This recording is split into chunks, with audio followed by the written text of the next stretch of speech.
up, though? It's your boy, ROCO, Z Funny Man. Today I want to play a little game with you, alright? It's Would You Rather. I'm sure, yes, you played this game as a kid, but I want to do Would You Rather, the Growers Edition, okay? So here's how it's played. I'm going to name off 3 questions, okay? I'm going to give my answer on would I rather do A or B. Now, these scenarios aren't always going to have a positive outcome to them. So sometimes you're going to have to choose the best of 2 evils. You know what I'm saying? Now, y'all are invited to play along too. Just comment below your answers, give your explanation, and let's have some good grow dialogue. You know what I mean? Always here to help the community. Without further ado, let's start this bitch. All right. Question number 1. Would you rather overwater or underwater a plant? So for me, this is an easy ass question, bro, and it's coming from first-hand experience, okay?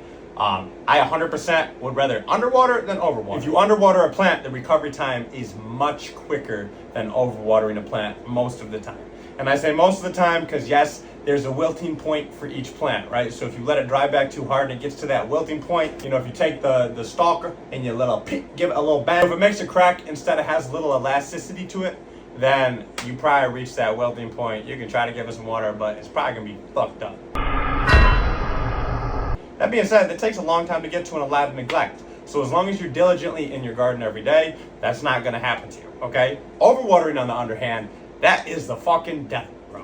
Like, I've legit overwatered a plant and had it not drink for a month, dude. Like, and given it wasn't just from one overwatering, you know what I mean? It's an improper environment, and I overwatered, and I thought it was dry back enough. I thought I needed to feed it, and I feed it, you know what I mean? And it ultimately resulted in more water in the root zone didn't want. So you can really delay your development with a plant if you overwater. Take this scenario, for example, okay? You're growing a plant in flower. And much like people, plants have a life expectancy, okay? Much like any other crop, in fact. Like, if you're buying beans from a store, whether it's cannabis, whether it's corn, whether it's tomatoes, more times than not, you'll have an estimated amount of days that you need to flower the plant for in order to yield a proper harvest, okay? And this isn't always 100% accurate, but it's a good estimate on a plant's life. You know, if you grab a pack of haze seeds, the expectancy might be, 90 to 105 days. If you grab some gelato, the expectancy might be 56 to 64, you know what I mean? So, like, even though it's not 100% accurate, it will give you a rough estimate on the timeline you should follow, okay? So that being said, now let's take the scenario where you overwater a plant in flower. Plants are gonna start drinking a lot in flower, especially the first 3 weeks through this, going through that rapid stretch, that rapid veg stage, okay? So in this time frame, if you miss a watering and your plant gets too dry and you haven't reached the wilting period, then you'll be fine. You know what I mean? It will stunt the growth a little bit. Maybe the soil will dry back. Maybe there's an issue where all the nutrients hasn't got uptook into the plant. So if you feed heavy again, then you could, hinder the development even more. But if you're just giving it, maybe a little food depending on your scenario, or just some water when it needs it and it's dried back, it'll recover very quickly. Okay? So now take the opposite scenario. You overwater a plant in flower, right? Say this strain has 8 weeks in flower. That's the life expectancy on that plant. You overwater a plant, and now it won't drink for a week, okay? So not only is it not drinking, but it's not developing as well. It's not uptaking any nutrients. It's not using the light that's shining down on it. You know what I mean? Like, you've stunted the growth. So now that's a week in flower you're never going to get back. All the other plants that you didn't overwater, they're continuing to develop, okay? So now, hypothetically, that was week 3, right?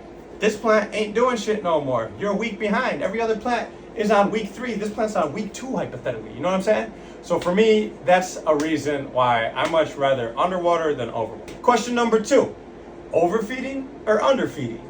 So this one is a little trickier because I think it depends on the context of the situation. I guess if I had to choose, especially in flower, I'm underfeeding. And the reason being is I don't want a dense, not flavorful, smoky, overfed, earthy kind of terpene profile to my bud. You know what I mean? Even if it's going to weigh a lot and I'm going to pull 2 a light, I'd much rather take a hit even up to a pound off that too and have the terpiest ass fucking finest craft cannabis. You know what I'm saying? Some people, and I'm not hating on anybody's grow style, but some people, they'll be in like a Rockwell or like some kind of hydroponic media, maybe like a cocoa mix, or maybe just like complete hydroponic and they're doing some kind of deep water culture. These people tend, and I'm not saying always, but a lot of the ones that I know tend to feed a very high EC, okay? And like if you're in a hydro media, the root zone dries back very quickly. So you have the ability to feed multiple times in a day, you know, and people take that to their advantage because they're trying to maximize yields. And like I'm saying, no hate on nothing, but if you're running like a 3EC for an extensive period of flower, in my opinion, your plant's overfed. And you know, maybe I can eat my words. I smoke some buds, a 3EC all the way through, but that's cardboard terps. You don't want that shit. Nah, I'm taking the hit on my weight, and I'm taking terpy ass bud. End of the day. Period. Next. So question number 3: would you rather grow from seed or grow from clone? Okay. And this is a tough question, especially because I think it's, again, really subjective to the individual. You know what I mean? For me, I do like growing clones, especially if I'm in love with a clone, okay? But that being said, it has to be a very good ass clone for me to be in love with the clone. You know what I mean? Like, I don't grow a plant because I like how it grows, really. You know what I mean? I grow a plant because I like how it smells, I like how it smokes. You know what I mean? Like, the look is good too, but like, I don't really give a shit about that, bro. Like, as long as I can close my eyes and smell it, I'm like, damn, what the fuck is this? You know what I mean? Like, that's what I want. So for a clone, for me, the reason I don't like clones is because you know what you're getting every single time.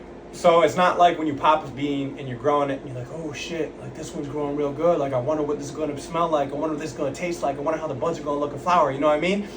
You know what you're going to get from a clone. You grow a Mac 1, it's going to look like a Mac 1, it's going to smoke like a Mac 1, it's going to taste like a Mac 1. You know what I mean? Like, it is what it is. And that's not a bad thing always, but I have grown enough at this point and grown enough like breeder cuts and clones and just all that like I'd rather just like search for new shit. I'm more interested in like understanding different terpene profiles and finding new terpene profiles. You know what I mean? So for me personally, I'd rather choose seed for that reason. You know what I mean? But then also, that being said, I will say one thing that I really do appreciate is early in my career, I got hooked up with a lot of breeders cuts. And my nose is not the best, bro. Like, you know what I mean? I can recognize a lot of terpene profiles because I smell a lot of weed, I smoke a lot of weed, I grow a lot of weed. But really, like, getting these breeder cuts and having like a gelato 33 or some shit and smelling that, you know what I mean? And knowing what that smells like. And then getting a different breeder cut and having like the peanut butter breath or some shit and smelling that, you know what I mean? And then understanding and being able to recognize those terpene profiles and different crosses was kind of cool. So I really do appreciate growing clones for that reason. I think there's benefits to it other than just having good flower, if that makes sense. Alright, yo, so that concludes the video. I know it's a little long, but I hope y'all can share, you know, your explanations and your answers to what you'd rather do with these 3 questions below. Deuces!